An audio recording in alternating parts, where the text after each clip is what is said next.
Maka orang itu pun menyesal. Dah dapat Nabi tadi beritahu, aku dapat wahyu, Allah bagi teguran kat kamu sekian. Dia pun menyesal. Bila dia menyesal, dia pun tinggal dah karang-karang kitab ni. Dia pergi bergaul dengan orang-orang biasa, orang awam.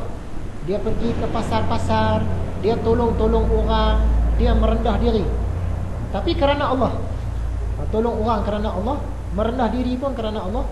Maka diwahyukan Allah kepada Nabi mereka. Datang pula wahyu lagi sekali. Katakanlah kepadanya, sekarang aku telah berikan taufik kerelaanku. Masa dia duduk karang kitab tadi itu, Tuhan tak terima. Sampai 360 kitab Tuhan tak terima. Tapi bila dia jadi orang biasa, Tuhan terima pula. Tak karang kitab pun, sebab dia buat itu kerana Allah. Berkata Al-Auza'i dari Bilal bin Sa'ad, bahawa Bilal berkata, saya ringkas cerita dia. Zaman itu polis ni dia kejar. Jadi orang ramai, kalau nampak polis dia takut. Itu disebut polisi bahasa Indonesia. Tengok boleh, teruk polis ni. Ni anjing company ni. Ni khalifah kejar. Cuma nak bunuh orang ni. Ni anjing kepada khalifah ni, kutuk. Dan bila ia memandang kepada ulama duniawi yang membuat-buat budi baik, yang memburu menjadi ketua, maka ia tidak mengutuk mereka. Yang polis-polis tadi dia kutuk. Tapi yang ulama-ulama yang ada ilmu agama, tapi mereka tu guna ilmu dia nak jawatan. Kata Bilal ni tadi, yang ulama tu patut kena kutuk, bukan polis-polis ni. Macam di Bangladesh sekarang kan, setiap hari mati je. Kena pukul, kena hentam dengan polis, ratus-ratus orang mati. Kita dah nampak polis tu, polis jahat. Ni polis jahat, nampak kutuk ni, anjing kepada pemerintah. Tapi di Bangladesh tu ada orang yang ada ilmu agama, dia pula bagi fatwa, boleh-boleh macam ni. Memang boleh. Nak bunuh orang ke apa, sebab mereka ni memberontak, boleh. Dia pula bagi fatwa macam tu. Jadi yang kita nak kutuk bukannya polis tadi, ulama tu tadi. Dia yang menyemarakkan lagi, sebab dia ada ilmu, orang dengar cakap dia. Polis ni kurang sikit kutuk yang tu, yang ulama tadi tu. Ulama yang mengampu pemerintah tu, yang menyebabkan ramai orang mati. Yang tu yang patutnya kena. Okey, yang terakhir ni. Diriwayatkan bahawa ada orang bertanya kepada Nabi. Tapi riwayat ini, Imam Al-Iraqi dia tak jumpa hadis ni. Dia kata dia tak jumpa hadis yang panjang macam ni. Maksud dia jumpa, mungkin dia jumpa tapi pendek-pendek. Yang penuh panjang macam ni dia tak jumpa. Jadi sekarang kita tak tahu betul ke hadis, ataukah kita tak tahu. Kita tengok isi dia. Kalau isi dia baik, kita terimalah isi. Bukan kata terima hadis, terima isi dia. Ada orang tanya kepada Nabi Muhammad, apakah amalan yang lebih utama? Jawab Nabi SAW, menjauhkan yang haram dan mulut kamu sentiasa basah dengan berzikir kepada Allah. Jauhkan benda-benda haram, sentiasa berzikir. Jadi timbul persoalan. Ada banyak hadis. Bila satu orang tanya kepada Nabi Muhammad, ya Rasulullah, apakah amalan terbaik? Dia cerita buat macam ni. Sekali orang lain yang tanya pula, apakah amalan terbaik? Lain pula dia cerita. Orang lain pergi tanya pula, orang ni pula pergi tanya, apakah amalan yang terbaik? Ada kita jauh perkara haram, banyak berzikir. Jadi Nabi Muhammad ni dia menipu kan? Sebab nampak lain-lain. Yang mana satu yang betul? Hadis ni salah tak? Sebenarnya Nabi Muhammad dia bagi panduan, dia bagi tips, bagi jawapan tu ikut keadaan orang tu. Kalau orang tu sebagai satu orang petani kan? Apakah amalan terbaik? Amalan terbaik kamu buat gini dulu. Sesuai dengan orang tu. Sekali yang datang pula orang ada jawatan pula. Apakah amalan terbaik? Ni sebagai orang ada jawatan, amalan terbaik kamu buat gini. Tu nampak berbeza. Kadang-kadang kita pun keliru. Saat-saat Nabi Muhammad kata berzikir amalan terbaik.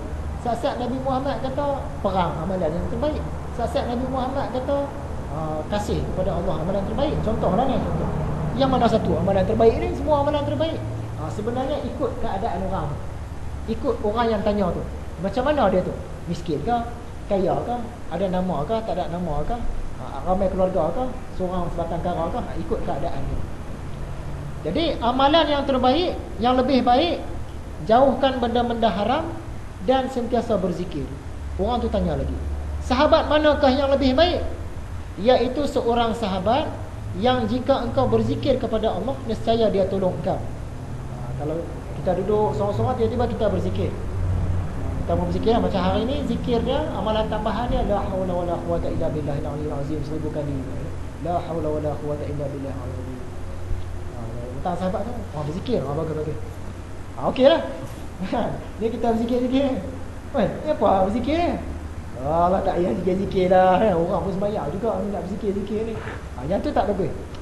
Yang kata Nabi Muhammad tadi, orang yang tolong. Kita berzikir tak kira di mana dia tolong. Bukan dia pelekehkan. Kalau dia pelekehkan, yang tu bukan. Dan jika engkau lupa berzikir, nescaya diperingatinya engkau. Hari ni tak zikir kan? Selalu zikir kan? Hari Isnin, la haula wala quwwata illa billahil aliyil azim. Bayuk kita sampai buah sawit lah. La haula wala quwwata illa billah. Cukup 1000. Hari Selasa, Allahumma salli ala sayyidina Muhammad. Hari Rabu, astaghfirullahalazim. Semua 1000. Tiba-tiba hari Khamis, biasa duk buat dah bertahun. Hari Khamis tak buat. Kawan dia tanya, hari ni tak zikir? Kawan dia tolong peringat. Yang tu bagus. Lalu bertanya orang itu, sahabat manakah yang paling jahat? Kalau engkau lupa, tidak diperingatinya engkau. Dia tahu dah kita tiap-tiap hari duk berzikir 1000 kali. Ikut hari. Tiba-tiba hari tu kita tak buat. Dia tahu dia ni tak zikir hari. Dia tak ingat yang kita. Yang tu tak baguslah kawan yang macam tu. Dan jika engkau teringat mengingati Allah berzikir, dia tak tolong. Dia tak tolong. Dia tengok kita dah berzikir kan. Untuk saya zikir lah. Orang lain pun zikir lah. Tak payah zikir macam nak menunjuk lah. Padahal itu amalan harian kita. Kita buat lah, tak kira lah teh motor ke. Masa kita tengah cucuk tanam ke, tak bagi habis yang 1000 tu, sikit je pun. Bertanya orang itu lagi, manusia manakah yang lebih berilmu? Iaitu yang paling takut kepada Allah.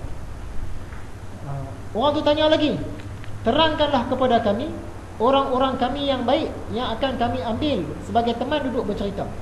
Kita ni, kami ni ada waktu-waktu lapang nak lepak-lepak. Orang yang macam mana yang kami nak ajak lepak ni? Dia Nabi Muhammad kata, orang yang selalu kelihatan berzikir kepada Allah. Yang tu lah kawan kita nak lepak. Tapi yang tu yang tak syok kan. Nak sembang pun tak boleh, berzikir dah. Yang tu yang kita tak syok. Tapi yang tu yang Nabi Muhammad suruh. Manusia manakah yang paling jahat? Nabi Muhammad dia tak jawab. Dia jawab macam ni, dia kata, ya Allah, ampunkanlah. Jadi sahabat-sahabat pun, kenapa Nabi Muhammad jawab macam ni? Dia tak bagi jawapan. Mereka meminta, terangkanlah kepada kami wahai Rasulullah. Maka menjawab Nabi, ada orang tanya, dia jawab jugalah, iaitu ulama apabila membuat kerosakan. Sampai Nabi Muhammad nak sebut pun tak gamak. Manakah manusia paling jahat? Dia nak sebut pun tak gamak. Lalu dia sebut juga, dia kata ulama bila dia buat salah. Satu lagi hadis last. Ikut Imam Al-Iraqi, hadisnya pun dia tak jumpa. Jadi kita tak anggap ni hadis, kita tak tahu. Kita tengok isi dia, kalau bagus sesuai dengan agama Islam, kita pakai lah. Yang lebih banyak memperoleh keamanan pada hari kiamat ialah orang yang lebih banyak berfikir semasa di dunia. Siapa yang selamat di hari kiamat tu, orang yang di dunia ni banyak berfikir. Yang lebih banyak tertawa di akhirat ialah orang yang lebih banyak menangis semasa di dunia. Kalau di dunia ni dia duduk gelak sakan, di akhirat esok dia menangis banyak. Tapi kalau di dunia ni dia duduk menangis, ingatkan Allah kan malam-malam, sembahyang tahajud, berzikir, dialog dengan Allah. Tak, di hari akhirat esok dia ni banyak senyum. Dia terbalik. Siapa yang seronok di dunia, akhirat esok tak seronok. Tapi siapa yang di dunia ni dia kontrol. Seronok dia kontrol, dia sedih pun banyak. Akhirat esok dia seronok. Dan yang lebih banyak bergembira di akhirat ialah orang yang lebih lama gundah semasa di dunia. Di dunia ni sedih hati, dia tak berhibur sangat. Akhirat esok dia ni orang paling seronok. Wallahu alam. Jadi rasanya sekadar itu saja perkongsian kita kali ini. InsyaAllah dalam pelajaran akan datang kita sambung lagi